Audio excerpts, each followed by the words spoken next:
Picture this. It is the 0 hour. Two massive armies, millions of men, fierce warriors, bloodthirsty generals, and unstoppable war machines are standing face to face on the blood-soaked plains of Kurukshetra. The air is thick with dust.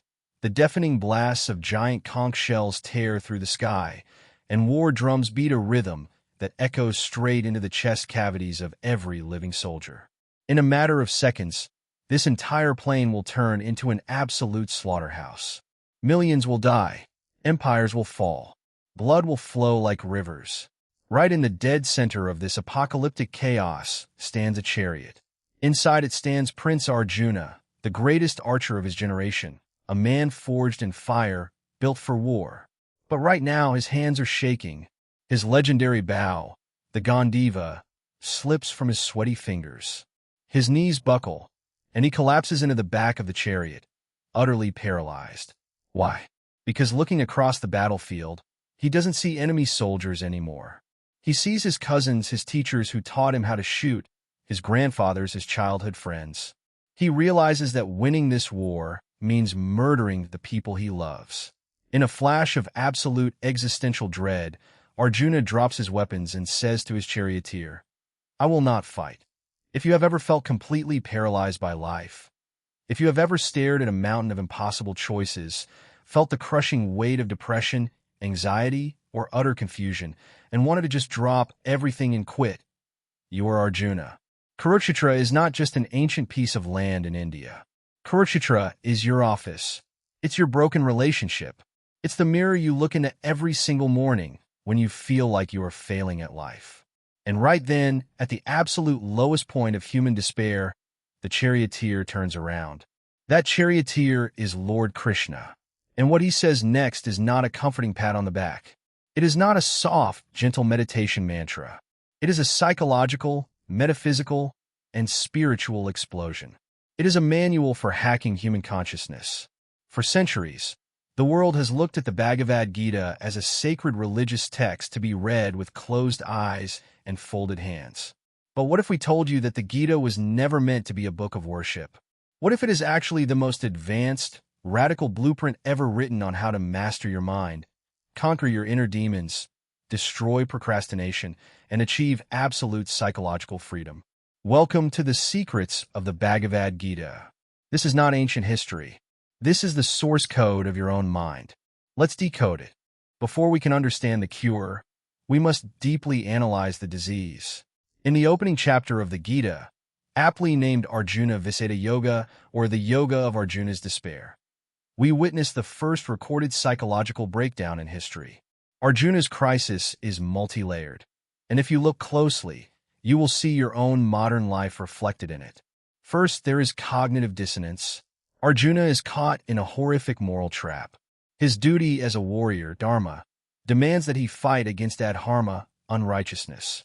But his social conditioning, his love for his family, and his empathy scream at him that killing is a sin. When your internal values violently collide with your external duties, paralysis is the inevitable result. Second, there is loss of clarity. Arjuna tells Krishna, "My mind is wandering. I see no good coming from killing my own kin." This is clinical anxiety.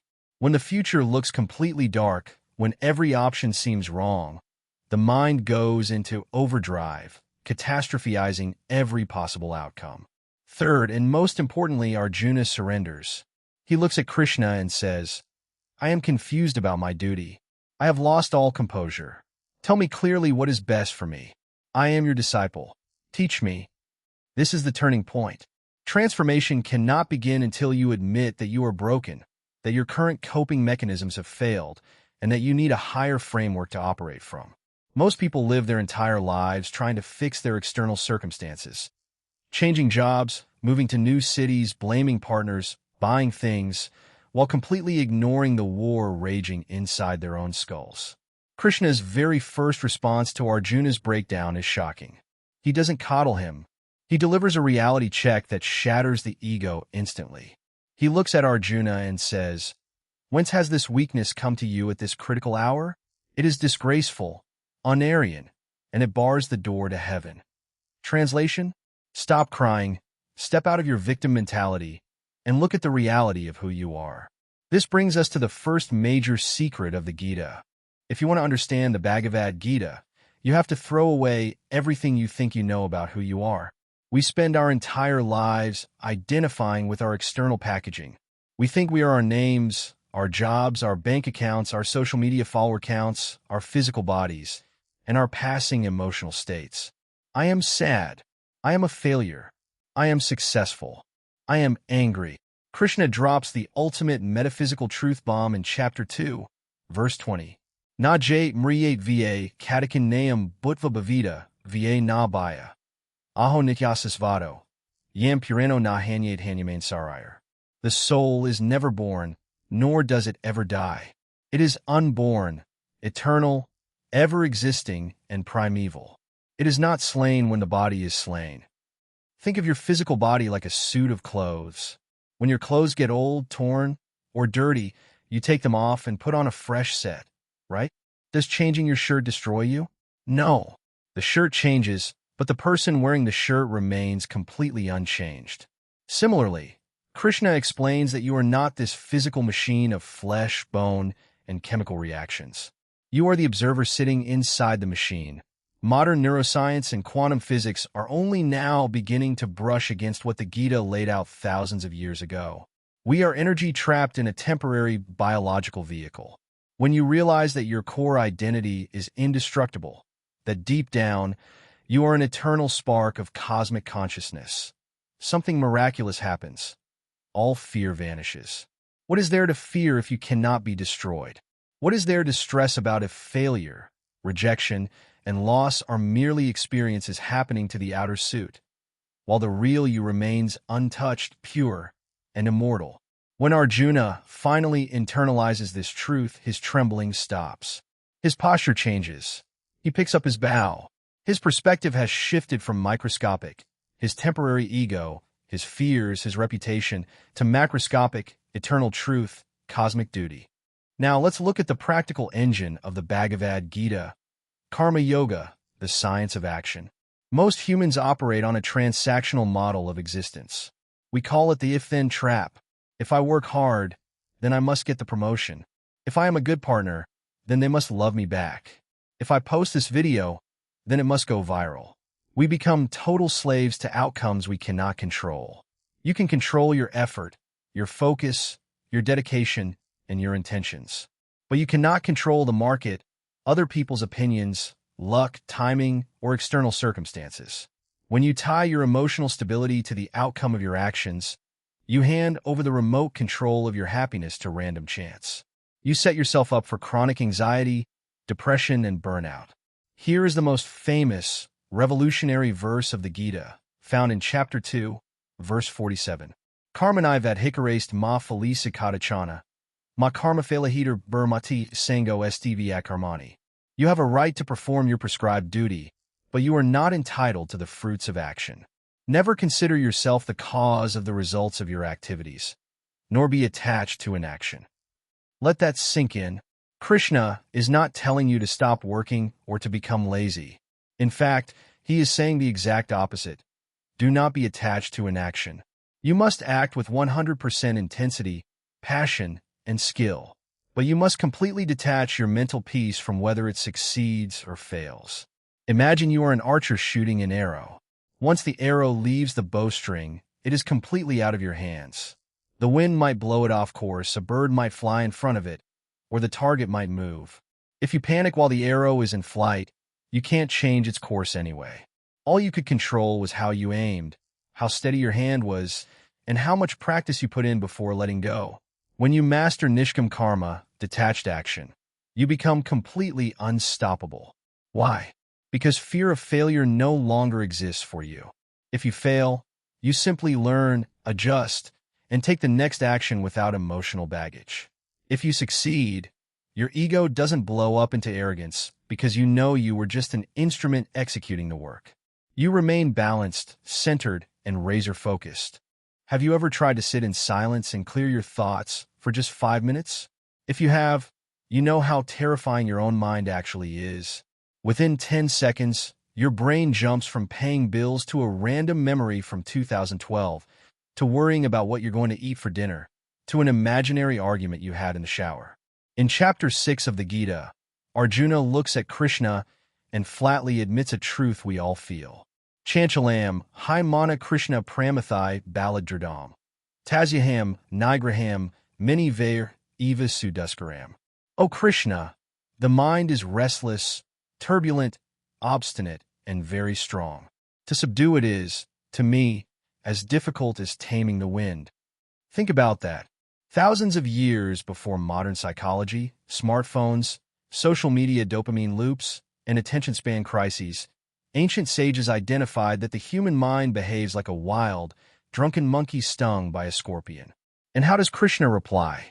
Does he say, "Oh well, that's just how you are built, deal with it"? No. He gives us the exact algorithm for mastering the mind in Chapter 6, verse 35. Asamshayam mahabeho mano durnigraham chulam, abhyasina tu kante Vairagya cha grayate. Undoubtedly, O mighty armed Arjuna, the mind is restless and difficult to control, but it can be subdued by constant practice, Abhyasa, and detachment, Vairagya. Let's break down this psychological hack. 1.